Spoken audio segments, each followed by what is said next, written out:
साथीहरु आज हाम्रो घरमा सरसफाई कार्यक्रम भइरहेछ। मेरो बुढोले सरसफाई गर्दै हुनुहुन्छ। म चाहिँ बुढोको भिडियो बनाउँदै छु।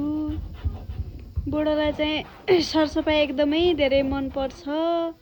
मलाई चाहिँ सरसफाई त्यति धेरै मन पर्दैन। म चाहिँ धेरै एक्टिभ छु। मेरो बुढो चाहिँ एकदमै लेजी हुनुहुन्छ। त्यस्तै छ साथीहरु। यसरी मेहनत गर्दै हुनुहुन्छ। भगवानको उसमा पनि खुट्टा गरेर माथि हेर्नुस्। यसरी मेहनत गर्दै हुनुहुन्छ। आफ्नो घर भए झन् कति गर्नुहुन्थ्यो। Big respect to you bro. Hello bro. Bro bro काम गर्न दिने हो कि नै? काम गर्न दिने मन छैन मलाई।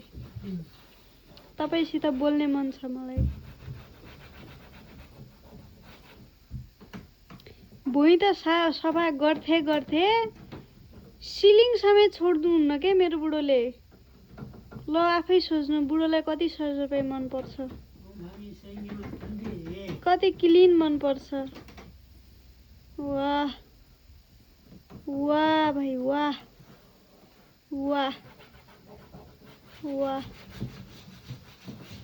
म चाहिँ भाग्यमानी त भाग्यमानी नै हो।